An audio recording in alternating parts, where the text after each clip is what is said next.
Welcome back one and all for the latest episode of the Good, the Bad and the Ugly at Liverpool FC podcast for the Carabao Cup and Champions League round of 16 week, let's put it that way.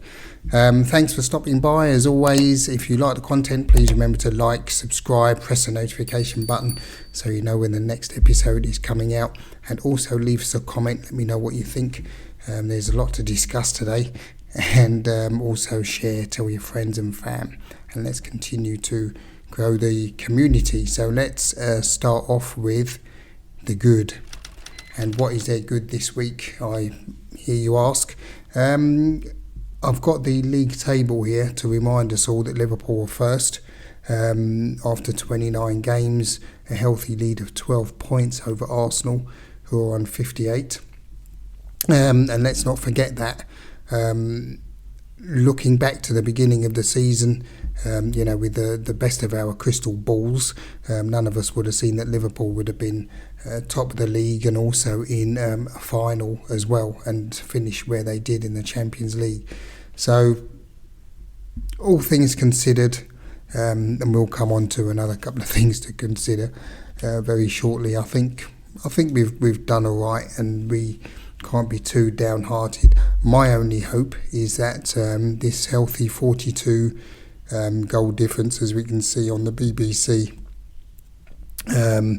doesn't go to waste in this 12-point lead. The team really have to get cracking now. After a tiring week against PSG, we'll come on to that, as I say, shortly, in the tiring game yesterday, or a bit of a bringing down to earth. Let's look at it that way. So that's the good this week. It's not all doom and gloom and misery. All being well, Liverpool should bring number 20 over the line. The next fixture is going to be a very tough one against Everton. I'm sure the wily Mr. Moyes will have been taking notes against for yesterday's display and against PSG. But then you'd expect that from David Moyes anyway, even if Liverpool had played the dog and duck. So that's going to be an interesting return to league action. So yes, as I say, could be a lot worse, and I would take that where we are at the moment, to be perfectly honest, against what the expectations were at the beginning of the season. So that said, let's get on to the bad. And for the bad this season, or this week, I will choose the PSG defeat. It wasn't that bad. I think Liverpool played well. The first half was a bit cagey. As I said in the review, I think PSG's plan was to keep Liverpool quiet and not concede in the first 15 to 20 minutes, because I think the game would have had a very different would have been a very different tale had that happened. But they kept Liverpool out, and they managed to get a goal after, in the first 15 minutes, 12 minutes it was, wasn't it, from Mr. Dembele. And I think from then the writing was on the wall. Liverpool huffed and puffed in the rest of the first half. The second half, it was a reverse of the game at the Parc des Princes. Paris Saint-Germain didn't really have much of the game, to be honest. Liverpool took it to them, had a goal disallowed, hit the post, just wasn't to be. What it done was highlight a couple of areas that Liverpool need to improve on. That said, it is what it is. We're out of that now. I think, and I will repeat this as well probably throughout the episode, that most of us didn't expect Liverpool to finish the group stage top, undefeated, etc. Or were they undefeated? I can't remember. But anyway, top of the group stage. Moving into the last 16, and even PSG, they didn't have such a good group stage, and Liverpool kind of got done there. But you have to play these teams if you want to win the tournament, and we did, and we were unlucky, sadly. So that's how it is. That's how the old cookie crumbles. And as reported in the Express by Tom Parsons, Mohamed Salah breaks down in tears on the pitch as Liverpool crash out of the Champions League, and that just kind of sums up Liverpool's game, really. And Salah as well. This is probably his last chance to win the Champions League. Who knows where he'll go next if he does leave Liverpool, but you feel for the lad after that game. But yes, not the best. If I look at my notes here, what we got? Yeah, and the penalties. Yeah, it's a sad way to go out. Nunez, I don't know. I think if most people were asked before he took the shot, they would have not fancied him to score that. And for Curtis Jones, I think he was just unlucky, maybe a little bit inexperienced. He didn't go through the Salah kind of process of deep breath, composing himself, and then, choosing his spot probably before he kicks the ball, and then away you go. I got the impression he rushed it a bit, young Curtis, but that's how it goes. It's easy for us to say sitting here.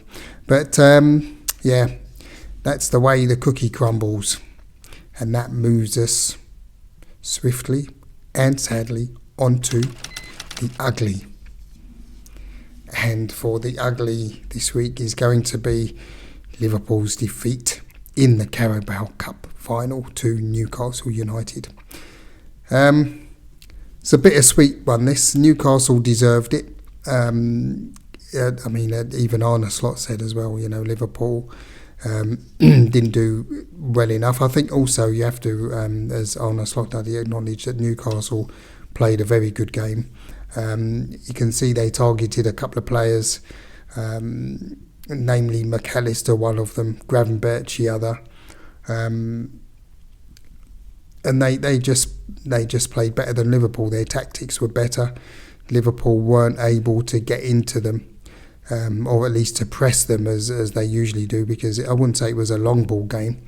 I think Newcastle actually just played better than Liverpool. I felt they were a bit tired, actually. I don't think we were really at the races, to be perfectly honest. But on the other hand, I'm happy for Newcastle. Actually, I think it's been a long wait for them to actually win something, and I'm also happy that Eddie Howe, being an English manager, has been able to bring something home for them. So well done, that man. But that said, Liverpool supporters we are, and you've got to be disappointed. You just got muscled out of the game yesterday. You can see. What's his name? Byrne, isn't it? Is it Dan Byrne? The striker the central defender. Newcastle, a massive team in terms of stature, let alone the support and the passion and everything. But they're a much bigger team than Liverpool, and you can see Slot allured to that in the post-match, where he said, they were a much bigger, stronger side. And as reported in the Mirror, Newcastle stunned Liverpool to win Carabao Cup and end 70-year major trophy drought, reports Tom Victor. And he goes on to say Liverpool 1, Newcastle United 2. Goals from Dan Byrne and Alexander Isak saw Newcastle United stun Premier League leaders Liverpool at Wembley to end their own trophy drought. And Isak's goal on 52 minutes, pretty much put the nail in Liverpool's coffin. Good bit of pressure from us at the end. It was nice. It's actually fitting, I think, that Chiesa scored and he was assisted by Harvey Elliott, because one of the criticisms in the sort of post-match, post-mortem, if you like, I think it was Jamie Redknapp actually said afterwards that Maybe Slot could change the team a bit more. And I think this is fair to say, actually, and these two guys actually proved that point, because Harvey Elliott is a very capable player. It seems to me that Slot doesn't really fancy him because he doesn't get a look in much, even though he scored the goal to keep us in the game at PSG in Paris. And Chiesa, well, he's just sort of struggled, doesn't he, to sort of fit in since he's been there. But it was nice that he was able to get a goal. Too little, too late, unfortunately. So yeah, there you go. I wouldn't really criticise the team. As I say, they looked a bit tired. Mo Salah looks knackered. Most of the team do, actually. They look tired, and against this kind of football, Liverpool couldn't get their pressing game. Newcastle actually pressed them quite high up. They gave the defence a bit of a torrid time. So yeah, I think it's, as they say, all is fair in love and war and football a lot of the time. So that's Liverpool out of that, sadly. But yeah, onwards and upwards. Look forward to the Everton game after the international break. It's an interesting first selection that Thomas Tuchel has made, bringing back Jordan Henderson and Dan Burns as well. Dan Burns, sorry. And also bringing in João Quansah into the squad. So that's interesting.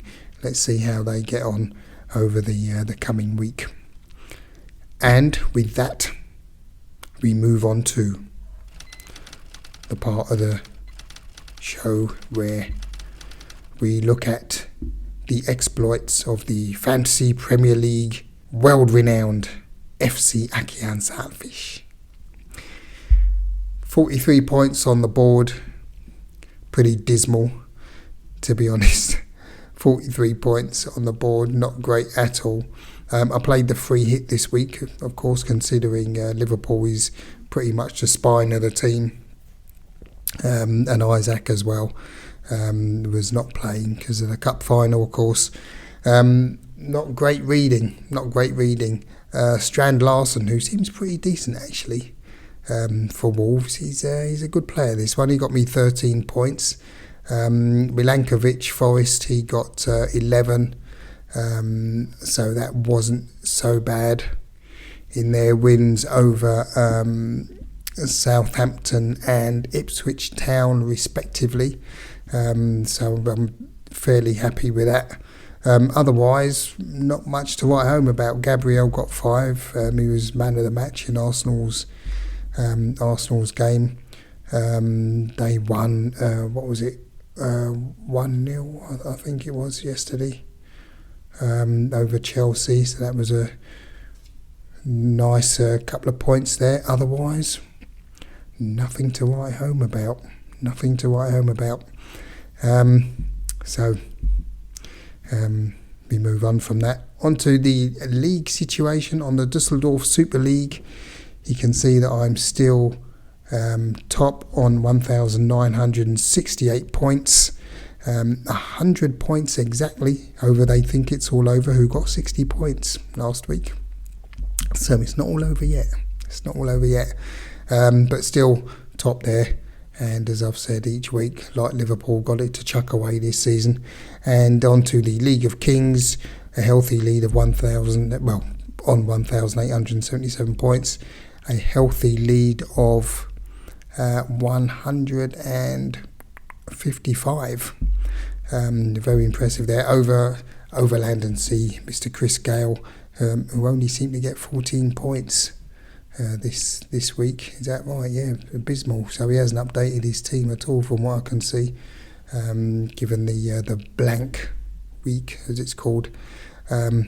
So not brilliant. I think there's not many high scores, not many scores over 50 this week, to be perfectly honest, just a few. Most people are in the sort of 40s. No shock, Sherlock. And on that note, I will wind it up there. Thank you very much for your time and patience. Don't know what that was. Anyway, thank you very much for your time and patience. And as usual, remember, like, subscribe, press the notification bell, and leave us a comment. Let me know what your thoughts are on the cup final, also PSG game, and where we are in general. Always happy to hear that. And until next week, look after yourselves and one another. It's going to be a sunny one this week, so enjoy. And until then, peace. UNFC file.